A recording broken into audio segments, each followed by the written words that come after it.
ഒടിയനും കുട്ടിച്ചാത്തനും ഒക്കെ മിത്താണോ അതല്ല യഥാർത്ഥത്തിൽ ഉള്ളതാണോ എന്നതിനെ കുറിച്ചുള്ള ചർച്ചകളൊക്കെ കുറെ നടന്നിരുന്നു. പ്രത്യേകിച്ച് മോഹൻലാലിന്റെ സിനിമ വന്നപ്പോ, ഒടിയൻ എന്ന സിനിമ വന്നപ്പോ, അതുപോലെ കുമാരി എന്നൊരു സിനിമ വന്നപ്പോഴൊക്കെ നടന്നിരുന്നു. ഞാൻ കുറച്ച് പുസ്തകങ്ങളൊക്കെ വായിച്ചിരുന്നു. ഈ മലബാർ മാനുവലില് ഈ ഒടിയൻ എന്ന വാക്ക് പരാമർശിച്ച് കാണാനില്ല. പക്ഷെ കാസ്റ്റ് ആൻഡ് ഓക്യുപ്പേഷൻ എന്നുള്ള ചാപ്റ്ററിന്റെ ലാസ്റ്റില് കുറച്ച് കാര്യങ്ങൾ അതിൽ കൊടുത്തിട്ടുണ്ട്. അതിൽ പ്രധാനമായിട്ട് കൊടുത്തിരിക്കുന്ന ഇത് അത് അനുവർത്തിച്ചു വന്നിരുന്ന കുറെ ക്രൂരമായ ശിക്ഷാരീതികൾ, കുറ്റകൃത്യങ്ങൾ ചെയ്യുന്നവർക്ക്.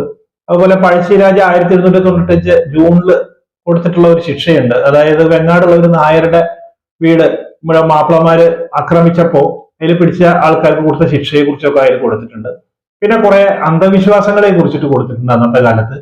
പ്രത്യേകിച്ച് ഈ അഗ്രസ്റ്റിക് സ്ലേവ്സ് അല്ലെങ്കിൽ സാധാരണക്കാരെ എന്താ പറയാ അന്ന് പൊല്യൂട്ടഡ് ആയിട്ട് കണക്കാക്കിയിരുന്ന ആളുകൾ ഉയർന്ന ക്ലാസ്സിലുള്ള ആളുകളോടുള്ള അല്ലെങ്കിൽ അവരെ കുറിച്ച് വെച്ച് പുലർത്തിയിരുന്ന ചില അന്ധവിശ്വാസങ്ങൾ, ഇങ്ങനെയൊക്കെയുള്ള കാര്യങ്ങളാണ് അതിലേക്ക് കൊടുത്തിരിക്കുന്നത്. യഥാർത്ഥത്തിൽ ഈ ഒടിയൻ എന്ന് പറയുന്നതും കുട്ടിച്ചാത്തൻ എന്ന് പറയുന്നതും ഉള്ളത് തന്നെയാണ്. അതെങ്ങനെയാണ്, അത് ആരുടെ പ്രോഡക്റ്റ് ആണ് എന്നുള്ളത് ഞാൻ പറഞ്ഞുതരാം. അപ്പോ രാകേഷ് എന്റർടൈൻമെന്റ് ട്രാവൽ കൾച്ചർ എന്ന ഈ ചാനലിലേക്ക് ഏവർക്കും സ്വാഗതം.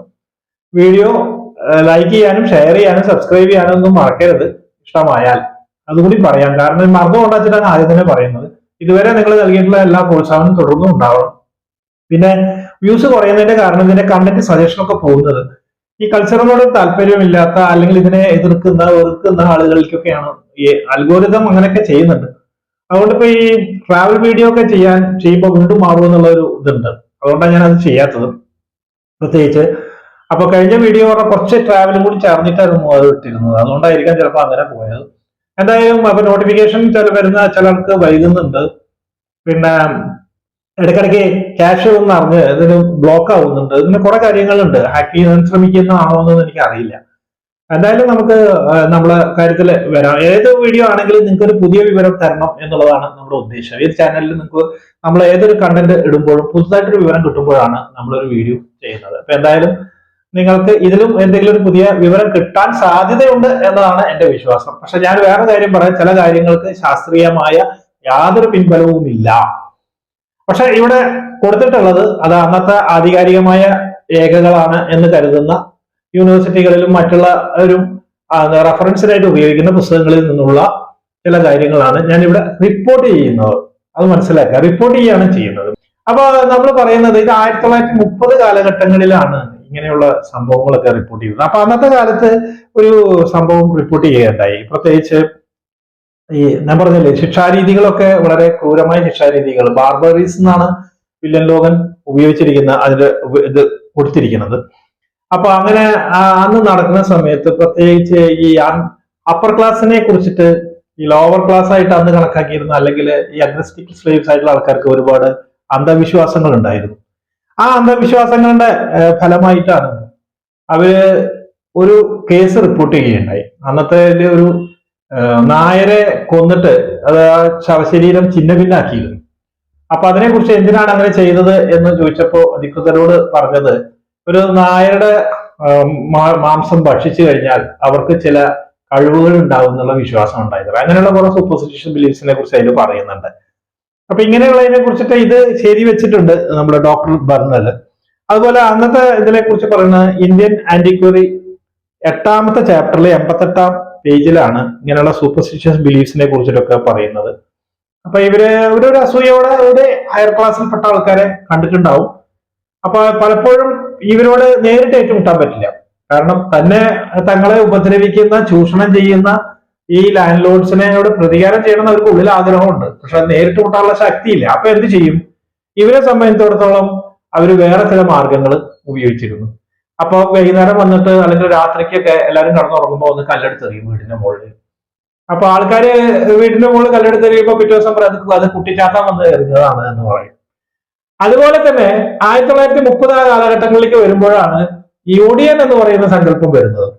അപ്പൊ ഒടിയന്റെ അതെങ്ങനെ വന്നു എന്നുള്ളതിനെ കുറിച്ച് ഞാൻ പറയാം. കാരണം വില്യം ലോഗന്റെ പുസ്തകത്തിൽ ഒടിയൻ എന്ന് പറയാൻ അങ്ങനെയുള്ള ആ കാലത്ത് ഒടിയനെ കുറിച്ചിട്ട് കാര്യമായിട്ട് ഉണ്ടായിരിക്കില്ല. അതുകൊണ്ടായിരിക്കും ഒടിയൻ എന്നുള്ള വാക്ക് അതിൽ ഉപയോഗിച്ചിട്ടില്ല. 1930 കാലഘട്ടങ്ങളില് ഈ ഒടിയന്മാരെ ഉപയോഗിച്ചിരുന്ന വിഭാഗം എന്ന് പറയുന്നത് ലാൻഡ് ലോഡ്സ് തന്നെയാണ്. അന്നത്തെ ജന്മിമാര് അല്ലെ, അവര് എന്താ ചെയ്യുന്നത് വെച്ച് കഴിഞ്ഞാൽ ചിലപ്പോ അവർക്ക് തന്നെ അവരുടെ അവർക്ക് ശത്രുതയുള്ള മറ്റു ചെമ്മിമാരുണ്ടാവും. അപ്പൊ ഉയർന്ന ക്ലാസ്സിലുള്ള ഈ ഒടിയൻ കൊന്ന് തള്ളിയിരുന്നത് ആൾക്കാരൊക്കെ എന്ന് പറയുന്നത് ഒക്കെ ഈ ഉയർന്ന ക്ലാസ്സിലുള്ള ആൾക്കാരായിരുന്നു. അപ്പൊ ഇവര് യഥാർത്ഥത്തിൽ പറഞ്ഞ ഒരു കൊട്ടേഷൻ, ഇന്നത്തെ ഭാഷയിൽ പറഞ്ഞ കൊട്ടേഷൻ ടീമായിട്ട് ഉപയോഗിച്ചിരുന്നതാണ് ഈ ഒടിയന്മാർ. അപ്പൊ അന്ന് കുറെ മാജിക്കും മന്ത്രവും ഒക്കെ ഉണ്ടായിരുന്നു. മാജിക്കിലുണ്ടല്ലോ ചിലത് കാണിച്ചു കൂട്ടുന്നത്, അതുപോലെ ചില മാജിക്കുകളൊക്കെ ഇവർക്ക് അറിയായിരുന്നു. അപ്പൊ നല്ല മെയ് വഴക്കുള്ള നല്ല കളരി അഭ്യാസിയായിട്ടുള്ള ആൾക്കാരെയൊക്കെ ചിലപ്പോൾ തീർക്കണം. ആ തീർക്കണം എന്നുണ്ടെങ്കിൽ അങ്ങനെ ഇങ്ങനെയുള്ള ഒടിയന്മാർ പോയാൽ പറ്റില്ല. അപ്പൊ അതുകൊണ്ട് അത്തരത്തിലുള്ള ആൾക്കാരെ തീർക്കാൻ വേണ്ടിയിട്ട് ഉപയോഗിക്കുന്ന ഈ ഒടിയനെ വിളിക്കുന്ന പേരായിരുന്നു ഇത്ര വെള്ളോടി. ഈ വെള്ളോടി എന്ന് പറയുന്ന ആള് എത്ര വലിയ കൊടികുത്തിയ കളരി അഭ്യാസിയാണെങ്കിലും അവനെ കീഴ്പ്പെടുത്തുന്നതാണ്. അപ്പൊ ഒരുതരം പച്ചില കൊണ്ടുണ്ടാക്കിയ ഒരു മയക്കുമരുന്നുണ്ട്, അത് ശ്വസിപ്പിച്ചിട്ട് അത്ര ഇവരുടെ അതിൽ കൊണ്ടുവരണം. അത് കൊല്ലുന്ന രീതിയൊക്കെ വായിച്ചു നോക്കി പഴയതിലൊക്കെ പറഞ്ഞു കഴിഞ്ഞാൽ അവര് പിന്നെന്ന് അടിച്ച് താഴത്ത് വീഴ്ത്തി കഴിഞ്ഞിട്ടുണ്ടെങ്കിൽ ഒരു വടി വെച്ച് രണ്ടു ഭാഗത്ത് ഒന്ന് ചവിട്ടി കഴുത്തിന്റെ അവിടെ ചവിട്ടിയിട്ടാണ് ഒടിച്ചു കൊല്ലുക എന്നൊക്കെ പറഞ്ഞു. ഞാൻ കേട്ടിരിക്കുന്ന വേറെ രീതിയിലാണ്. കാരണം ഇവർ നടന്നു പോകുമ്പോൾ ബാക്കിൽ നിന്ന് ഒരു ശബ്ദം കേൾക്കുമ്പോൾ തിരിയുമ്പോൾ അങ്ങനെ കഴുത്ത് ഒടിക്കുകയാണ് ചെയ്യുക എന്നുള്ളത്. അതിന്റെ കുടുംബത്തിലെ ഒരു ഡിസ്റ്റന്റ് ആയിട്ടുള്ള ഒരു വലിയച്ഛൻ, അദ്ദേഹത്തിനെ ഇങ്ങനെ ഒടിയന്മാര് കൊന്നതാണ് എന്നൊക്കെ ഒരു ശ്രുതി ഉണ്ടായിരുന്നു. കാരണം അതിന്റെ ശവശരീരം കിട്ടിയത് പാടത്തായിരുന്നു. അപ്പൊ അതുപോലെ തന്നെ നമ്മുടെ നാട്ടിൽ തന്നെ വേറെ റിപ്പോർട്ടിങ്, ഇതൊക്കെ 1960 കഴിഞ്ഞതിന് ശേഷമുള്ള റിപ്പോർട്ടിങ് നടന്നു. ഇതൊക്കെ കുട്ടിക്കാലത്ത് ഞാൻ പറഞ്ഞു കേട്ടിട്ടുള്ളതാണ്. മറ്റുള്ള ഇതില് 1960 ശേഷവും ഈ ഒടിയന്മാരുടെ ഇതുണ്ടായിരുന്നു, പ്രത്യേകിച്ച് കറണ്ട് വരുന്നതിന് മുമ്പ്. അപ്പൊ അതില് ഒരു ഇതേപോലെ തന്നെ ഒരു പുലയന്റെ അയൽവാസിയായിരുന്ന ഒരു പാണൻ അദ്ദേഹത്തിന്റെ കുടുംബത്തിലുള്ള ആൾക്കാരെയൊക്കെ ഇങ്ങനെ പൂച്ച, പട്ടി, അതുപോലെ അങ്ങനെയുള്ള മൃഗങ്ങളൊക്കെ ആയിട്ട് വന്നിട്ട് ഉപദ്രവിക്കുകയാണെന്ന് പറഞ്ഞു. ഇയാൾക്ക് സംശയം കൂടി. ഒരു ദിവസം ഒരു കരിങ്കലിന്റെ ഒരു പാലം ഉണ്ട്, അത് അതിന്റെ താഴത്ത് വന്ന് ആ പാലത്തിന്റെ പിന്നെ കൈമുക്ക് എന്നാണ് പറയാ, ആ പാലത്തിന്റെ താഴത്ത് നിന്നിട്ട് ഇയാളെ വെട്ടി വീഴ്ത്തിയതിനെ കുറിച്ചൊക്കെ കുട്ടിയില് ഞാൻ കേട്ടിട്ടുണ്ട്. അപ്പൊ എന്നിട്ട് പോലീസുകാർ പിടിച്ചുകൊണ്ടുപോയി അയാളെ എന്ന് അമ്മ പറഞ്ഞു കേട്ടിട്ടുണ്ട് പണ്ട്. അപ്പൊ ഇത് എല്ലായിടത്തും ഏറ്റവും കൂടുതൽ പാലക്കാട്, തൃശ്ശൂർ ഭാഗങ്ങളിൽ ഈ പേര് പ്ലാമന്തോട്, അങ്ങനെ ഈ വല്ലപ്പുഴ, പാരടിയൂർ ആ ഭാഗത്തൊക്കെ ആയിരുന്നു ഏറ്റവും കൂടുതൽ ഇത് ഉണ്ടായിരുന്നത്. അപ്പൊ ഇവരെ ഉപയോഗിച്ചിരുന്ന വിഭാഗം എന്ന് പറയുന്നത് ഈ ലാൻഡ് ലോഡ്സ് തന്നെ ആയിരുന്നു എന്നാണ് ചില രേഖകൾ വായിച്ചു നോക്കുമ്പോൾ എനിക്ക് കിട്ടിയത്. അപ്പൊ ഇത് പ്രധാനമായിട്ട് ഇവരെ ഭയപ്പെട്ടിരുന്നത് ഇവരൊരു തൈലം ഉണ്ടാക്കും, അതിന്റെ പേരാണ് പിള്ളതൈലം. ഈ പിള്ളതൈലം ഉണ്ടാക്കിയതിനെ കുറിച്ചിട്ട് ആദ്യം പറയുന്ന ഒരു ചരിത്രം, ഒരു ഐതിഹ്യം എന്ന് പറയുന്നത് ഒരു പാലക്കാട് നിന്ന് വന്നിട്ടുള്ള ഒരു അന്തർജനം എന്ന് പറയുന്നത് കടിഞ്ഞൂൽ ഗർഭം മാത്രമാണ് ഇവരെടുക്കുള്ളൂ. അങ്ങനെ വന്ന് ആ സ്ത്രീയെ ഇയാൾ മയക്കി, ഈ ഒടിയൻ മയക്കിയിട്ട് ഗർഭപാത്രം അതിൻ്റെ ഉള്ളിൽ നിന്ന് ഈ ഭ്രൂണം എടുത്തു. എന്നിട്ട് ഈ കൊന്നിട്ട് ചാക്കിൽ കെട്ടിയിട്ട് ഇത് കൊണ്ടുപോയിട്ട് ഉപേക്ഷിച്ചു. അതെടുത്തിട്ട് ഈ ഭ്രൂണത്തിൽ കുറച്ച് പച്ചമരുന്നുകളും മറ്റു സാധനങ്ങളൊക്കെ ചേർത്തിട്ടാണ് അത്ര ഈ മഷി അല്ലെങ്കിൽ ഈ പിള്ളതൈലം ഉണ്ടാക്കിയെന്ന് പറയുന്നത്. ഈ സാധനം അവർ ഉപയോഗിച്ചു കഴിഞ്ഞാൽ പിന്നെ അവർക്ക് ഇഷ്ടമുള്ള ഏത് മൃഗത്തിന്റെ രൂപം വേണമെങ്കിലും അവർക്ക് ഉപയോഗിക്കാം, അദൃശ്യനാകാനുള്ള കഴിവും അവർക്കുണ്ടത്രേ.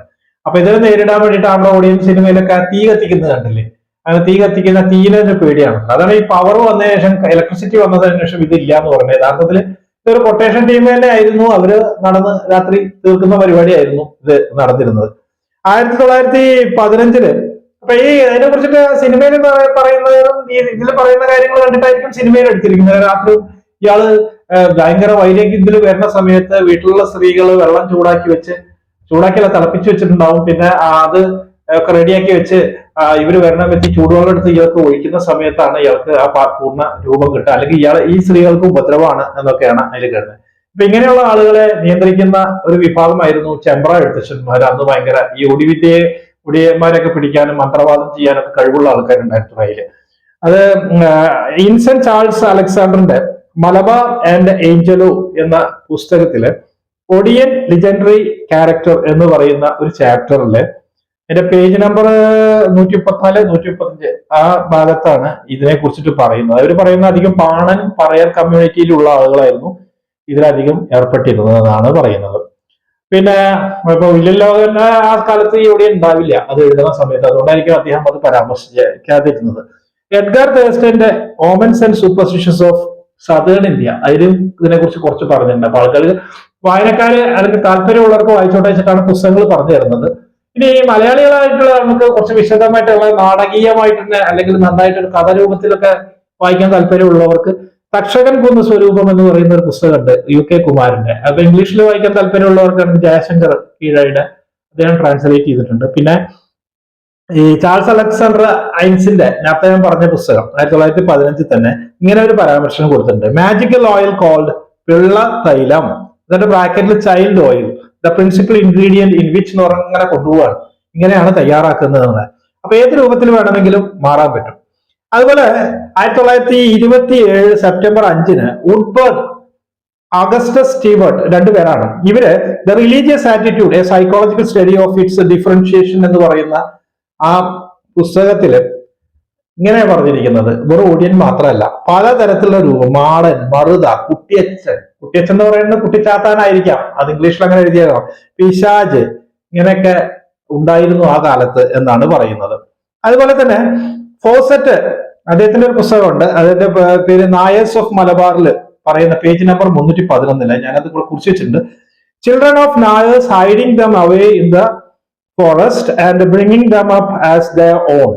The belief that they will steal children helps to some. Odi is the name of cult എന്നാണ് പറയുന്നത്. എന്ന് പറഞ്ഞു കഴിഞ്ഞാൽ നായർ കുടുംബത്തിലൊക്കെ ഉള്ള ആളുകൾ ഈ ഒടിയന്മാരെ പേടിച്ചിട്ട് ഈ കുട്ടികളെയൊക്കെ ഒരു കാട്ടിൽ അവർക്ക് വേറെ എവിടെയെങ്കിലും കൊണ്ടുപോയി ഒളിച്ച് അവിടുന്ന് വളർത്തി വലിയ ആളാക്കി, അല്ലെങ്കിൽ ഇവരിൽ നിന്ന് മാറ്റി പാർപ്പിച്ച് രക്ഷപ്പെടുത്തി കൊണ്ടുവരും, വളർത്തിക്കൊണ്ടുവരുമ്പോൾ ഈ കുടിയന്മാർ തട്ടിക്കൊണ്ടുപോയിരിക്കാൻ വേണ്ടിയിട്ട് ചെയ്തിരുന്നു എന്നാണ് അതിൽ എഴുതിയിരിക്കുന്നത്. കുമാരി എന്നുള്ള സിനിമയുണ്ട്, മനോഹരമായി എടുത്ത സിനിമയാണ്, എനിക്ക് ഇഷ്ടപ്പെട്ടു പോയി ആ പടം. ഇതിനെ കുറിച്ചിട്ടൊക്കെ പറയുന്നുണ്ട്, കല്ലടിക്കൂട് മലയും അവിടെ നിന്നുള്ള ഇതും അതിനെ കുറിച്ച് പറയുന്നുണ്ട്. നിങ്ങളിപ്പോ ഒരുവിധം എല്ലാവരും അത് കണ്ടിട്ടുണ്ടാവും വിചാരിക്കുന്നു ആ പടം. അതേപോലെ തന്നെ ഒരു ഈ ശത്രുവിനെ നിഗ്രഹിക്കുന്ന ഒരു വിധം പറയുന്നുണ്ട് അന്നത്തെ കാലത്ത്. ഇതൊക്കെ ലാൻഡ് നോട്ട്സ് ഒക്കെ ഇന്ന് കുറെ ഈ വക അന്ധവിശ്വാസങ്ങൾ ഇപ്പോഴും കുറെ ആൾക്കാർ ഫോളോ ചെയ്യുന്നുണ്ട്.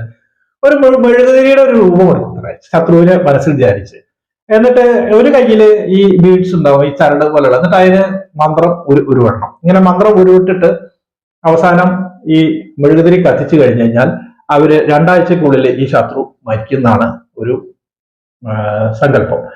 അതുപോലെ തന്നെ വേറെ ഒന്നുണ്ട്, ഈ ശവശരീരം, അതായത് ശ്മശാനത്തിൽ നിന്ന് പോയിട്ട് ഒരു ഹ്യൂമൻ ബോൺ എടുത്ത് മനുഷ്യന്റെ ഒരു എല്ല് കൊണ്ടുവന്നിട്ട് അതിൽ ചില മന്ത്രങ്ങളൊക്കെ ചൊല്ലിയിട്ട് അത് ശത്രുവിന്റെ വീട്ടിലേക്ക് എറിഞ്ഞു കഴിഞ്ഞാൽ ശത്രു പിന്നീട് ദുരിതത്തിലാവുന്നതാണ് മറ്റൊരു കഷ്ടപ്പാട്. അങ്ങനെ വെച്ചാൽ 100 പ്രാവശ്യം ഓം ഹ്രീം ഹൈം എന്ന് പറഞ്ഞിട്ട് മന്ത്രം ചൊല്ലിയ അയാളുടെ കാര്യം കട്ടപ്പോകയാണ് എന്നാണ് ഇതിൽ പറയുന്നത്.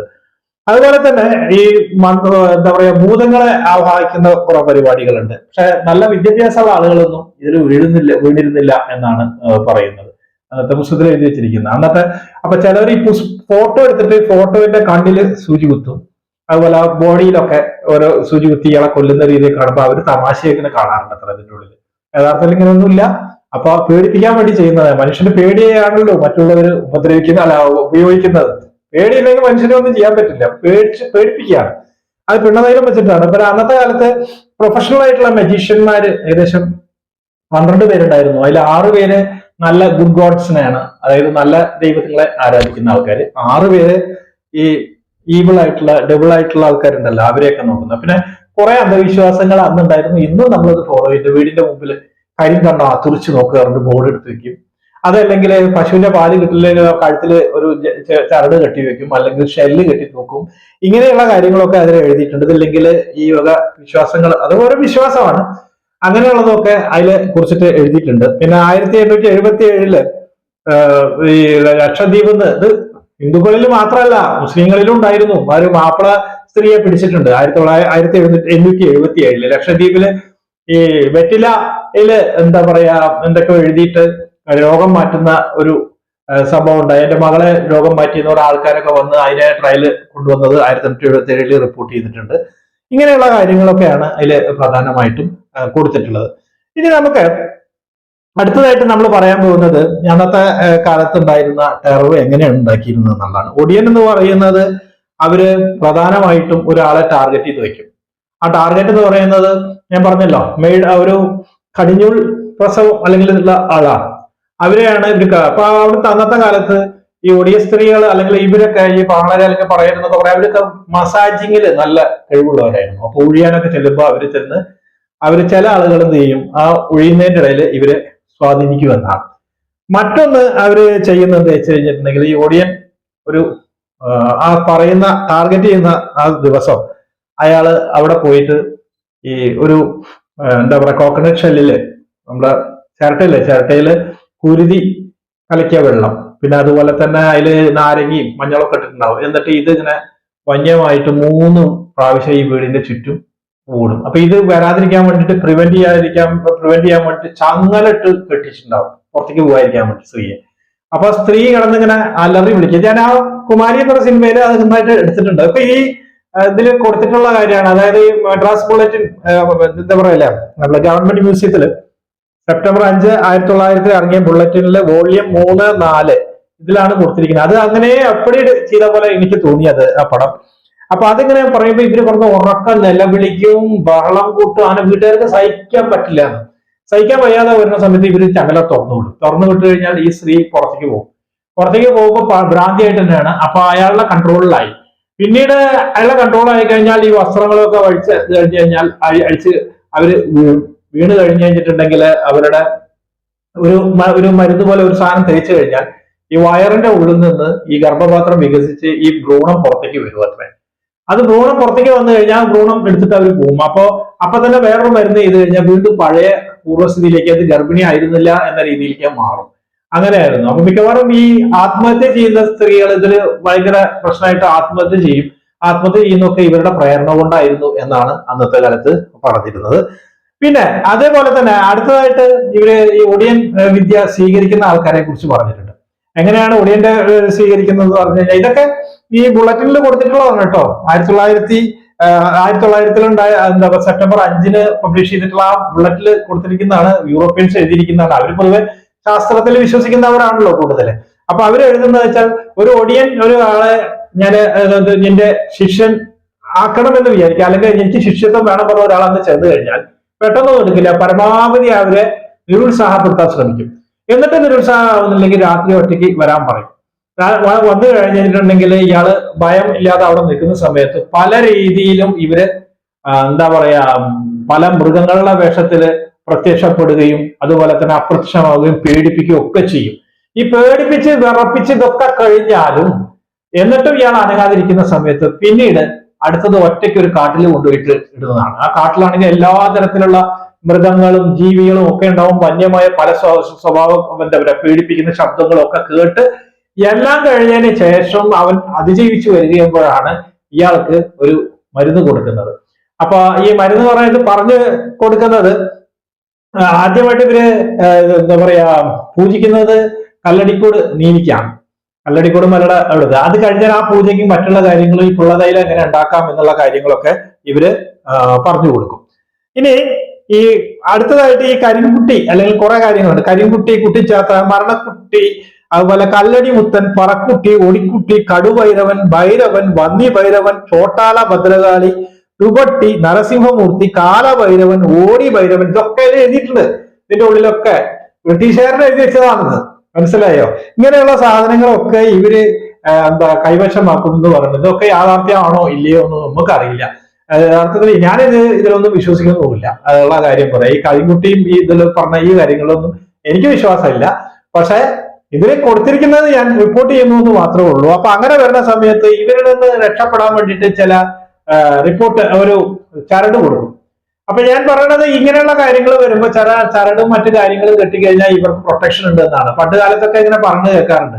അപ്പൊ ഒരു കളം വരച്ചിട്ട് അതിന് നടുക്കൊരു എന്താ പറയാ പ്യാനക്കത്തി കുത്തി കഴിഞ്ഞിട്ടൊക്കെ ഇതിനെ മന്ത്രം ചൊല്ലിയിട്ട് വശത്താക്കുന്ന രീതികളും മറ്റു കാര്യങ്ങളും ഒക്കെ അതിൽ പറയുന്നുണ്ട്. അപ്പൊ കരിങ്കുട്ടീനെ വശത്താക്കുന്ന രീതിയെ കുറിച്ചിട്ട് അതിൽ വിശദീകരിച്ചിട്ടുണ്ട്. അതായത് കറുത്തതോ അല്ലെങ്കിൽ ചുവന്നതോ ആയിട്ടുള്ള ഏതെങ്കിലും ഒരു എരുമ, അത് സ്വയം, അതായത് എരുമയുടെ ശവശരീരം കൊല്ലാൻ പാടില്ല, ഇയാള് കൊല്ലാൻ പാടില്ല, ഇയാൾക്കത് കിട്ടണം. എന്നിട്ട് അതിനെ മറവ് ചെയ്തിട്ട് അതിന്റെ അടുത്ത് ചാണകം, പശുവിന്റെ ചാണകം തളിച്ച് ഒരു വലിയൊരു മെഴുകിയതിനു ശേഷം അതിലെ അരിപ്പൊടി കൊണ്ട് ഒരു ചക്രം വരച്ച് അതിൽ 8 കോർണർ ഉണ്ടാക്കും. അതിന്റെ നടുക്കൊരു ചേമ്പില വെക്കും. 4 പുറത്തും 4 ചേമ്പില വെച്ച് കിഴക്കോട്ട് തിരിഞ്ഞിട്ട് രാവിലെ എന്ന് പറഞ്ഞു കഴിഞ്ഞിട്ടുണ്ടെങ്കിൽ പുലർച്ചെ 7:30 നാഴിക എന്നാണ് പറയുന്നത്. 7:30 നാഴിക പറഞ്ഞ 2.25 മണിക്കൂർ, 2.25 മണി ആ സമയത്ത് നിന്നിട്ട് അപ്പോഴാണ് ഇരുന്നിട്ട് പ്രാർത്ഥിക്കേണ്ടത്. അതായത് ഈ ചക്രത്തിന്റെ മുൻപിൽ ഇരുന്ന് കിഴക്കോട്ട് തിരിഞ്ഞിട്ട്. അതുപോലെ അതിൽ വരുന്നതിന് മുമ്പ് വെള്ളത്തിൽ ഇറങ്ങി നിന്നിട്ട് ഇത് ഈ ഒരു മന്ത്രം, കരിങ്കുട്ടി മന്ത്രമുണ്ട്. അത് 101 പ്രാവശ്യം ചെല്ലണം. വെള്ളത്തിൽ ഇറങ്ങിയിട്ട് ഒരു കഴുത്തിന്റെ അതുവരെ വെള്ളത്തിൽ ഇറങ്ങി നിന്നിട്ട് ചെയ്യണം. എന്നിട്ട് ഇങ്ങനെ ഒരു ദിവസത്തിൽ 404 പ്രാവശ്യം രാവിലെ വൈകുന്നേരം ഒക്കെ പാടിയിട്ട് 404 പ്രാവശ്യം ഇതിങ്ങനെ ചൊല്ലണം.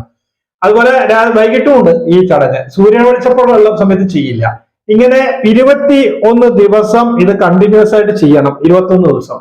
ഈ സമയത്ത് ഒരു നേരമാണ് ഭക്ഷണം. ആ ഭക്ഷണം വേറെ ആരും ഉണ്ടാക്കാൻ പാടില്ല, ഇയാള് തന്നെ ഉണ്ടാക്കണം. ഇങ്ങനെയൊക്കെ കഴിഞ്ഞ് അതിന്റെ ഇടയിൽ പൂജയൊക്കെ കഴിഞ്ഞ ലാസ്റ്റ് ഈ കരിക്കുട്ടിക്ക് ഇഷ്ടമുള്ള ഇതൊക്കെ വരുമ്പോ അതിന് വേണ്ട ഭക്ഷണവും കാര്യങ്ങളൊക്കെ അവിടെ വെച്ചിട്ടുണ്ടാവും. അതായത് എന്താ പറയാ, എല്ലാ കാര്യങ്ങളും വയ്ക്കാം. അപ്പൊ ഈ ഇങ്ങനെയുള്ള കാര്യങ്ങളൊക്കെ വരും. അപ്പൊ ഈ നമ്മൾ പറഞ്ഞ ഒടിയനൊക്കെ പ്രസാദിക്കുന്നത് എന്ന് പറയുന്നത് ഈ ലാസ്റ്റ് വരുന്ന സമയത്ത് ഈ ഭൂതം എന്നൊക്കെ പറയുന്ന സാധനത്തിന് എല്ലാ സാധനങ്ങളും അവിടെ വെച്ചിട്ടുണ്ടാവും. തുളസി ഇല, അതുപോലെ 3 തരത്തിലുള്ള 3 നിറത്തിലുള്ള പൂക്കള്, പിന്നെ ചാരായം, കള്ള്, കോഴി, ഇങ്ങനെയുള്ള സാധനങ്ങളൊക്കെ വെക്കും. അതിങ്ങനെ വന്ന് മൂർധന്യത്തിലാകുന്ന സമയത്ത് ഇത് വരും. അതിനെ കുറിച്ചിട്ട് പറയുന്നത് ഒരു കന്യകയായ ഒരു സ്ത്രീയുടെ ശവശരീരം ആ ഭൂതപ്രേതങ്ങളുള്ള ഒരു മരത്തിന്റെ ചോട്ടിൽ കൊണ്ടുവന്ന് കടത്തിയിട്ട് അത്ര അങ്ങനെ ചെയ്യാം. അങ്ങനെ ചെയ്യുമ്പോൾ അവസാനം ഇത് എഴുന്നേറ്റിട്ട് ഇതിനെ പ്രസാദിച്ചു കഴിഞ്ഞു കഴിഞ്ഞാൽ പിന്നെ ഈ കള്ളും ഈ മാംസമൊക്കെ അത് കഴിക്കും. പിന്നീട് ഇവരുടെ എന്താ പറയാ ചൊൽപ്പടിക്ക് നിൽക്കും. ഇവർക്ക് വേണമെങ്കിൽ വേറെ മന്ത്രവാദിക്ക് കൊടുക്കാം, മറ്റു മന്ത്രവാദിക്ക് ഇയാളുടെ അടുത്ത് തട്ടിയെടുക്കാം. ഇങ്ങനെയൊക്കെ പറഞ്ഞിട്ട് നമ്മുടെ പറയില്ലേ കല്യാണമായിട്ട് എന്താ പറയാ ഒരു പാട്ടൊക്കെ ഇല്ലേ, എന്താ പറയാ നിലാവിന്റെ പൂങ്കാവിൽ നിശാപുഷ്പഗന്ധം എന്ന് പറഞ്ഞ പാട്ട് പാടുന്ന രീതിയിലൊക്കെ എഴുതി വെച്ചിട്ടുണ്ട്. ഇതൊക്കെ ഒരു കഥ പോലെയാണ് എനിക്ക് തോന്നിയിട്ടുള്ളത്. ഞാൻ ജസ്റ്റ് നിങ്ങൾക്ക് ആ ഭാഗങ്ങളൊക്കെ പറഞ്ഞു. അപ്പൊ ഈ ഒടിയൻ എന്ന് പറയുന്നതും ഈ കുട്ടിച്ചാത്തൻ എന്ന് പറയുന്നതും യഥാർത്ഥത്തിൽ ഉള്ളത് തന്നെയായിരുന്നു. പക്ഷെ അത് മറ്റേ മനുഷ്യരെ പേടിപ്പിക്കാൻ വേണ്ടിയിട്ട് ചില മാന്ത്രിക വിദ്യകൾ അവർക്ക് അറിയുമായിരിക്കും, ചിലപ്പോൾ മാജിക്കുകൾ അറിയുണ്ടാവും. അത് വെച്ച് പേടിപ്പിക്കാൻ ഈ പിള്ളത്തൈലം എന്നൊക്കെ പറഞ്ഞ് വെറുതെ പേടിപ്പിച്ച് ആളുകളെ, ഇവരെ ഉപദ്രവിക്കുന്ന ആളുകളിൽ നിന്ന് ഒരു പ്രൊട്ടക്ഷൻ കിട്ടാൻ വേണ്ടി ചെയ്തതായിരിക്കാം എന്നതാണ് എന്റെ ഒരു വിശ്വാസം. അപ്പൊ ഇതിൽ കൂടുതൽ ഞാൻ പറയുന്നില്ല. ഈ വീഡിയോ നിങ്ങൾക്ക് ഇഷ്ടമാവോ ഇല്ലയോ എന്നൊന്നും എനിക്ക് അറിയില്ല. ജസ്റ്റ് ഒരു കണ്ടന്റ് ഞാൻ ചെയ്തു മാത്രമേ. കാസ്റ്റ് ആൻഡ് ഓക്യുപ്പേഷൻ വായിച്ചപ്പോൾ അത് എത്തിയപ്പോൾ കുറച്ച് ഭാഗങ്ങൾ ചേർത്തി, പിന്നെ ബാക്കി തേഴ്സ്റ്റന്റെ ഒക്കെ പുസ്തകങ്ങൾ മറ്റൊക്കെ റെഫർ ചെയ്തിട്ടാണ് ഞാൻ ഇതിൽ വെച്ചിരിക്കുന്നത്. അപ്പൊ തുടർന്ന് നിങ്ങളുടെ പ്രോത്സാഹനം പ്രതീക്ഷിച്ചുകൊണ്ട് ഈ വീഡിയോ ഇവിടെ അവസാനിപ്പിക്കുന്നു.